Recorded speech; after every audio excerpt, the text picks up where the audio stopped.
O Brasil está pagando, de novo, taxas que quase nunca aparecem. E a maioria só percebe quando já caiu.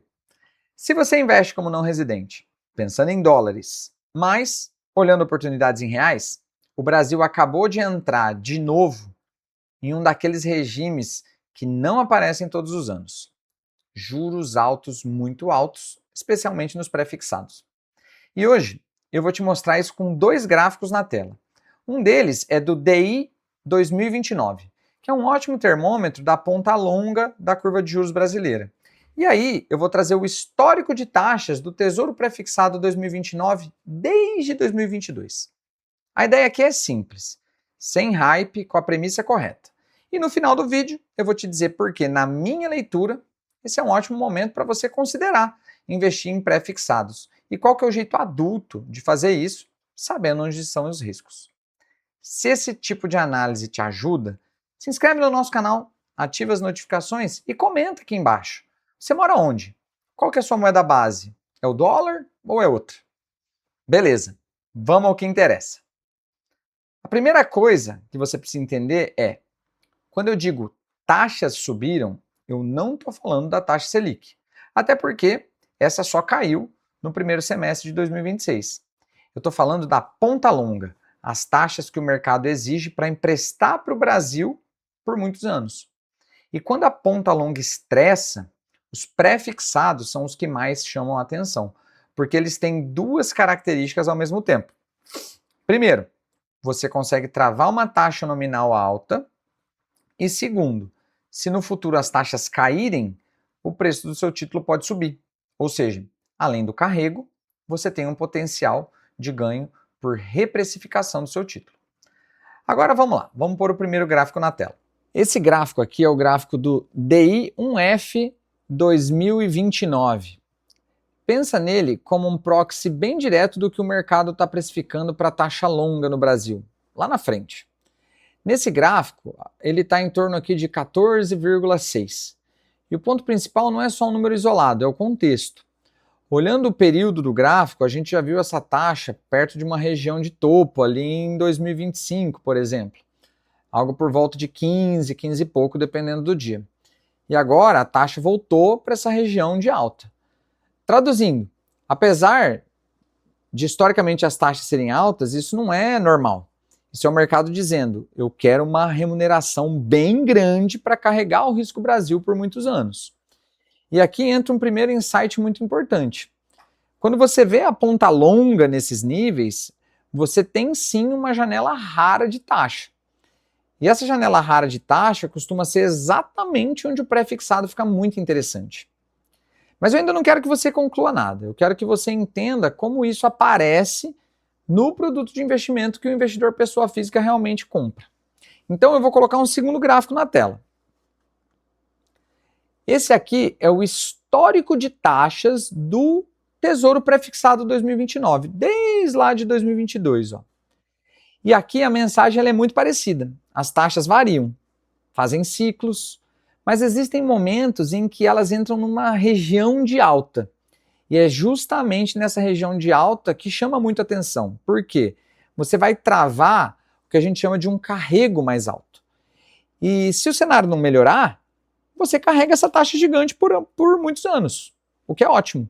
Mas, se o ambiente melhorar e as taxas caírem, esse mesmo título vai se valorizar muito com a marcação a mercado. Então, quando eu digo que é um ótimo momento, eu não estou dizendo que não vai oscilar amanhã. Eu estou dizendo que, olhando para o histórico, desde 2022, a posição atual nessa região de alta, o nosso ponto de partida para quem está entrando agora está muito interessante. E muito mais interessante do que quando as taxas estavam baixas. Agora, por que as taxas subiram tanto? Você não precisa ser macroeconomista para usar isso de forma prática, mas precisa entender o básico. Taxa longa alta geralmente é uma combinação de prêmio de risco fiscal, político, inflação esperada, prêmio de prazo, condições globais, como, por exemplo, treasuries, dólar forte, aversão global ao risco, e o padrão Brasil, que é volatilidade maior. Então, o investidor exige mais retorno. Ou seja, tem motivo. O mercado não dá 15% ao ano de graça. Isso nos leva ao segundo insight. Essa taxa alta é exatamente o que torna o pré-fixado atrativo, desde que você aceite o pacote completo de risco. Então, vamos falar do pacote, porque é aqui que o investidor não residente erra. Risco número 1. Marcação ao mercado. Se amanhã o DI 29 vai de 14,6 para 15,2, o seu pré-fixado vai cair no preço. Você tem que ter um horizonte de tempo adequado e estômago para as oscilações. Risco número 2. Para o não residente, o maior risco muitas vezes nem é a marcação ao mercado, é o câmbio. Você pode ter um resultado excelente em reais e em dólares ficar mediano, se o real se desvalorizar muito no período. Eu gravei um vídeo, tá aqui no canal, explicando no detalhe esse efeito do câmbio. Terminando de assistir esse vídeo aqui, já corre e vai lá assistir o outro sobre câmbio. Agora, com tudo isso dito, deixa eu construir a tese do porquê esse é um ótimo momento, com honestidade. Primeiro, a gente está olhando para a ponta longa, né, no DI 2029, que está ali em mais ou menos 14,6, numa região alta do recorte, depois de ter tocado níveis ainda maiores. Isso sugere que o mercado já precificou bastante prêmio de risco. Segundo, o Tesouro Pré-Fixado 2029, olhando lá desde 2022, também está numa zona que aparece só em momentos de estresse. É geralmente nesse estresse que o investidor disciplinado consegue travar boas taxas. E terceiro, o pré-fixado te dá uma simetria que o pós-fixado não dá do mesmo jeito. Se as taxas ficarem onde elas estão, você carrega uma taxa alta até o vencimento. E se elas caírem ao longo do tempo? Aí você pode ter um ganho de prêmio. E se as taxas subirem? Aí você vai ter drawdown. Por isso, o tamanho da posição e o prazo importam. Então, como eu transformaria isso numa decisão prática? Eu faria assim, de forma bem objetiva. Se o seu objetivo é aproveitar o juro alto com menos oscilação, você não precisa ir para as cabeças. Você pode usar os prazos mais curtos ou até prazos intermediários. Agora, se você realmente quer capturar essa reprecificação, o ganho de preço caso as taxas caiam, aí sim, você olha com mais carinho para títulos mais longos, como o 2029 ou vencimentos ainda mais longos, sabendo que quanto mais longo, mais vai balançar. E um ponto importante, não é para dar all-in. Pré-fixado no Brasil para não residente tende a funcionar melhor como uma alocação satélite da sua carteira, com um tamanho de posição que você consegue segurar sem tomar uma decisão emocional no meio. Agora, para fechar, uma conclusão clara do jeito que vocês gostam, mas com o cuidado que o investidor global precisa.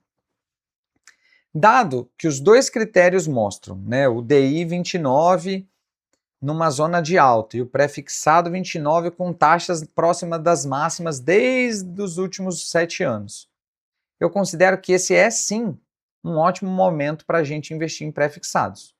Ótimo não significa sem risco. Significa que o nosso ponto de entrada em taxa está muito mais interessante do que em momentos que a taxa estava mais baixa. E você está sendo bem remunerado para assumir duration no Brasil. Então, se você quiser, eu faço um próximo vídeo com o cálculo do break-even do câmbio para um pré-fixado 2029. Que desvalorização o real teria que ter para anular o carrego em dólares? E como comparar isso com as treasuries dos Estados Unidos, por exemplo? Comenta aqui embaixo, break-even. E se esse vídeo te ajudou, deixa o like, se inscreve no nosso canal e comenta pra gente onde que você mora e qual que é a sua moeda base. Vamos explorar os juros brasileiros juntos!